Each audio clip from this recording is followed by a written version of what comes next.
औज़ुबिल्लाहि बिस्मिल्लाहिर्रहमानिर्रहीम। अस्सलाम वालेकुम स्टूडेंट्स, मैं हूं नदीम हसन और मैं आपको वेलकम करता हूं नदीम केमिस्ट्री में। आज का हमारा टॉपिक है रेजोनेंस। रेजोनेंस के बारे में मैंने 6 इंपॉर्टेंट सवाल कलेक्ट किए हैं जो कि आपके पेपर पॉइंट ऑफ व्यू से भी बहुत ज़्यादा इंपॉर्टेंट है और टॉपिक को समझने के लिए भी ज़रूरी है। तो इनसे स्टार्ट करते हैं और आपके टॉपिक को कवर करते हैं। तो पहले सवाल से शुरू करते हैं जो कि which structure of benzene is correct. ये 6 स्ट्रक्चर बेंजीन के ड्रा किए गए हैं। आपने ये बताना है कि इनमें से बेंजीन का कौन सा स्ट्रक्चर है। ठीक है, वीडियो के आगे जाने से पहले, लेक्चर को समझने से पहले, C6H6 बेंजीन का क्या होता है, फार्मूला होता है और इसकी एक निशानी क्या है कि इसमें alternate single and double bond. Alternate का मतलब ये होता है कि एक सिंगल और फिर एक डबल, फिर एक सिंगल और फिर एक डबल, फिर सिंगल एंड फिर डबल, इस तरीके से तरतीब चलेगी। तो ये आप लोग चेकआउट कर लें।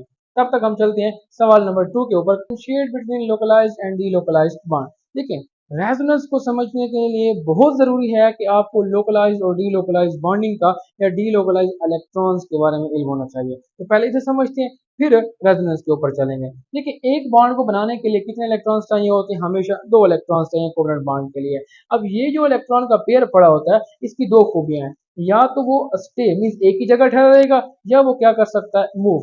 अगर वो एक ही जगह ठहरा रहता है मीन्स मोशन नहीं कर पाता, तब वो इलेक्ट्रॉन क्या कहलाएंगे, लोकलाइज्ड इलेक्ट्रॉन। और उनसे जो बॉन्ड बना हुआ है वो क्या कहलाएगा, लोकलाइज्ड बॉन्ड।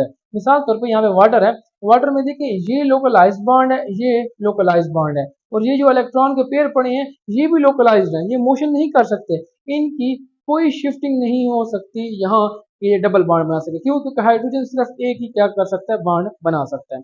अब चलते हैं डी लोकलाइज की तरफ, जो कि क्या कर सकता है, मोशन। वो एक लोकेशन से दूसरी लोकेशन तक क्या हो सकता है, शिफ्ट हो सकता है। इस किस्म के इलेक्ट्रॉन्स को हम नाम देते हैं डी लोकलाइज इलेक्ट्रॉन, और इनसे जो बॉन्ड बनेगा उसे क्या नाम देंगे, डी लोकलाइज बॉन्ड। मिसाल तौर पे अगर आप इसको देखें CO2 को, तो यहाँ डबल बॉन्ड है, यहाँ भी डबल बॉन्ड है, लेकिन ऑक्सीजन के पास यहाँ जो लोन पेयर पड़ा हुआ है वो लोन पेयर शिफ्ट होकर यहाँ पे आ रहा है। अब आपको पता है कि एक कार्बन कितने बॉन्ड बना सकता है, 4।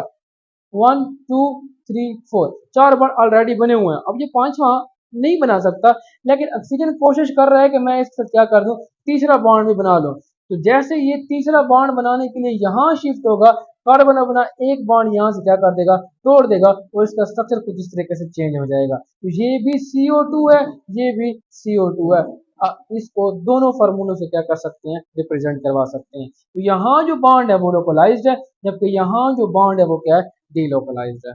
अब चलते हैं तीसरे सवाल की तरफ, व्हाट इज रेजोनेंस। जब हमें ये समझ आ गया कि लोकलाइज और डीलोकलाइज इलेक्ट्रॉन्स क्या हैं या बॉन्ड क्या हैं, तो अब हम रेजोनेंस को समझ सकते हैं। देखिए, एक ऐसा प्रोसेस है जिसमें एक ही मॉलिक्यूल शो किया जा रहा हो और रिप्रेजेंट किया जा रहा हो by more than one structure. जब आप किसी भी चीज को, किसी भी मॉलिक्यूल को एक से ज्यादा स्ट्रक्चर्स के अंदर शो कर सकते हो, तो उसी शो करने के सारे मेथड प्रोसेस को क्या नाम देते होते हैं, रेजोनेंस का नाम देते हैं।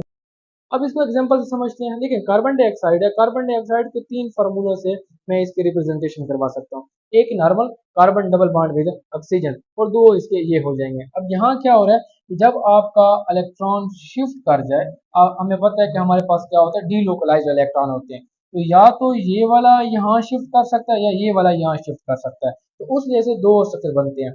या तो इसके ऊपर नेगेटिव चार्ज आ जाएगा जब ये ट्रिपल बॉन्ड बना लेगा और इसके ऊपर पॉजिटिव, या ये होगा कि ये वाला ऑक्सीजन ट्रिपल बॉन्ड बना लेगा, अपने ऊपर चार्ज प्लस कैरी कर लेगा, और ये वाला जो ऑक्सीजन पड़ा होगा ये क्या कर लेगा, इलेक्ट्रॉन फिर एक्सेप्ट कर लेगा, तो इसके ऊपर क्या आ जाएगा, नेगेटिव। अब ये तीनों के तीनों स्ट्रक्चर किसके हैं, कार्बन डाइऑक्साइड। ये जो प्रोसेस है जिसकी हेल्प से आप एक ही कंपाउंड को 3 डिफरेंट स्ट्रक्चर में रिप्रेजेंट करवा सकते हो, यही चीज क्या कहलाती होती है, रेजोनेंस कहलाती होती है। Question number 4, what are resonance structure. Resonance structure क्या होते हैं? Basically all possible structures to represent a molecule is called canonical structures, या आप कह सकते हैं रेजोनेंस स्ट्रक्चर्स। बेसिकली क्या कि जब भी आप एक ही कंपाउंड को, एक ही मॉलिक्यूल को एक से ज्यादा स्ट्रक्चर्स के अंदर रिप्रेजेंट करवा रहे हो, तो वो जितने भी स्ट्रक्चर्स होंगे वो सारे क्या कहलाएंगे, रेजोनेंस स्ट्रक्चर। अब यहाँ देखिए, ये भी बेंजीन है, ये भी बेंजीन है, ये भी बेंजीन है, ये भी बेंजीन है, ये भी बेंजीन है, और ये भी बेंजीन है। 6 के 6 स्ट्रक्चर्स हैं और सारे के सारे क्या हैं, बेंजीन के हैं। तो इन सारे स्ट्रक्चर्स को मैं क्या नाम दे सकता हूँ, कैनोनिकल स्ट्रक्चर्स, या क्या नाम दे सकता हूँ, रेजोनेंस स्ट्रक्चर। बट इसको छोड़ के मैं इनको पांचों को रेजोनेंस या कैनोनिकल स्ट्रक्चर्स का नाम दूंगा। इसके लिए एक स्पेशल नाम आएगा जो हम आगे पढ़ेंगे। जितने भी कैनोनिकल स्ट्रक्चर्स होते हैं उनके बारे में एक चीज जान लें, तो उनमें जो डिफरेंस होगा वो सिर्फ कहाँ पे होगा, पाई इलेक्ट्रॉन्स में होगा, ना कि सिग्मा। सिग्मा कभी भी चेंज नहीं होगा, सिग्मा की लोकेशन फिक्स होती है, वो कभी भी अपने आप को वेरी नहीं कर सकता है। सिर्फ कौन कर सकता है, पाई। और पाई इलेक्ट्रॉन कौन से हैं, जिन्हें हम क्या नाम दे रहे हैं, डीलोकलाइज्ड इलेक्ट्रॉन। अब चलते हैं क्वेश्चन नंबर 5 की तरफ, रेजोनेंस हाइब्रिड क्या होता है। देखिए, वो स्ट्रक्चर जो कि एवरेज होगा दो या दो से ज्यादा स्ट्रक्चर्स का, उसी स्ट्रक्चर को हम क्या नाम देते हैं, रेजोनेंस हाइब्रिड। जैसे कि अभी मैंने कहा कि ये 5 स्ट्रक्चर रेजोनेंस स्ट्रक्चर्स हैं या कैनोनिकल स्ट्रक्चर्स है, जबकि ये बचा हुआ स्ट्रक्चर क्या कहलाएगा, रेजोनेंस हाइब्रिड। आपने इसके सेंटर में जब ये लगा दिया, ये शो कर रहा है रेजोनेंस हाइब्रिड स्ट्रक्चर को। अब रेजोनेंस हाइब्रिड स्ट्रक्चर वो स्ट्रक्चर होगा जो सारे स्ट्रक्चरों का क्या होगा, मजमू होगा। क्योंकि हमें यहाँ से इल्म नहीं हो रहा, हम यहाँ से फिक्स नहीं कर सकते कार्बन कार्बन डबल बॉन्ड की लोकेशन क्या है, जो कि वेरी कर रही है, हर बार टाइम चेंज कर रही है। उसको एक ही स्ट्रक्चर्स में शो करने के लिए हम जो स्ट्रक्चर्स लेते हैं उसे हम क्या कहते हैं, रेजोनेंस हाइब्रिड, और वो बेंजीन के लिए इस तरीके से ड्रा किया जाता है। Question number 6, what are necessary conditions for resonance. Resonance के लिए कौन कौन सी शर्तें हो सकती हैं। पहली शर्त, न्यूक्लियाई पोजीशन। जब भी आप न्यूक्लियस की पोजीशन की बात करोगे तो वो हमेशा क्या रहनी चाहिए, सेम। इसमें चेंज नहीं आ सकता। मींस आपका एटम जहां पड़ा हुआ है, पहले स्ट्रक्चर में भी वहां होगा, दूसरे में भी वहां होगा, तीसरे में भी वहां होगा, जितने भी स्ट्रक्चर्स होंगे एटम की लोकेशन में चेंज नहीं आएगा। Number 2, structure different. स्ट्रक्चर जब भी डिफरेंट होगा वो या तो पाई इलेक्ट्रॉन से डिफरेंट होगा, या जिन्हें हम दूसरा नाम दे रहे हैं डीलोकलाइज्ड इलेक्ट्रॉन, कि ये इनकी वजह से क्या हो सकता है, चेंज कर सकता है। बस न्यूक्लियाई सेम रहेंगे और पाई इलेक्ट्रॉन क्या कर सकते हैं, वेरी कर सकते हैं। और नंबर ऑफ अनपेयर्ड इलेक्ट्रॉन्स की बात करूं तो वो हर स्ट्रक्चर में क्या रहेंगे, इक्वल रहेंगे, सेम रहेंगे। जैसे कि ये देखिए बेंजीन का स्ट्रक्चर मैंने थोड़ा सा ओपन करके ड्रा किया हुआ है। यहाँ देखिए carbon carbon carbon carbon carbon, तो सेम पोजीशन यहाँ भी कार्बन की होगी, उनके पोजीशन में फर्क नहीं आएगा।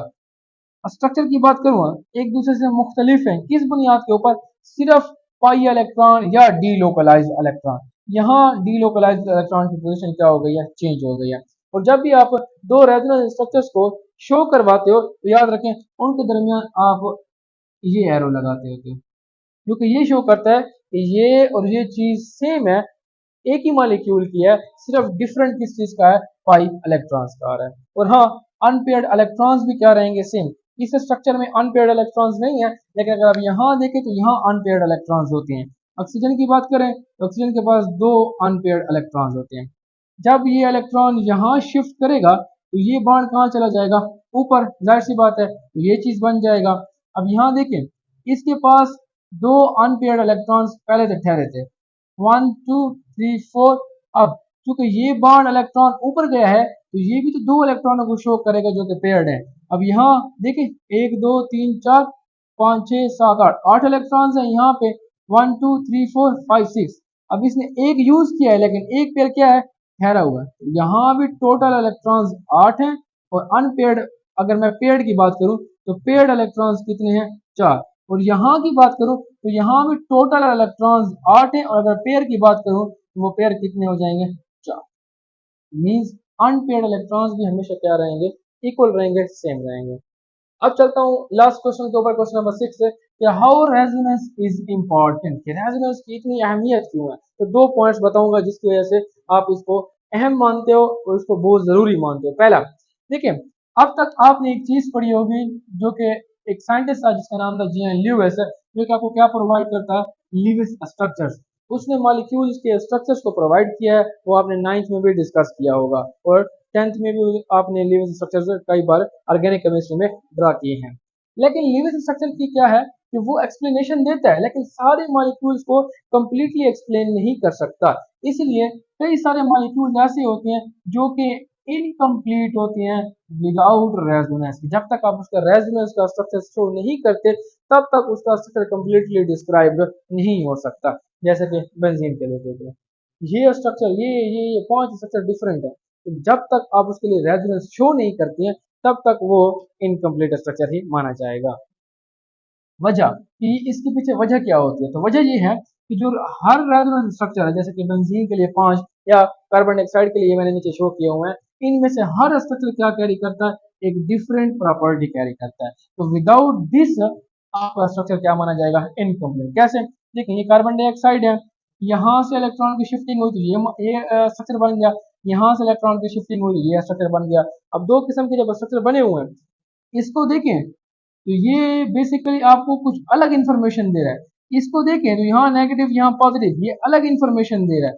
और यहाँ देखें तो ये अलग इंफॉर्मेशन दे रहा है। साथ ही साथ अनपेयर इलेक्ट्रॉन्स और बॉन्डिंग की इंफॉर्मेशन भी क्या है, चेंज है। यहाँ 3 है, यहाँ सिंगल है, जबकि यहाँ उल्टा है, यहाँ 3 है, यहाँ सिंगल है, जबकि इसमें यहाँ भी डबल है, यहाँ भी डबल बॉन्ड है। ये बेसिकली एक दूसरे से प्रॉपर्टी में क्या हो जाते हैं, चेंज हो जाते हैं। इसी वजह से हर रेजोनेंस स्ट्रक्चर बहुत ही इंपॉर्टेंट है, आपको उसको ड्रा करना पड़ता है, आपको उसको समझना पड़ता है, तब जाके आप किसी एक मॉलिक्यूल के प्रॉपर स्ट्रक्चर को समझ सकते हैं।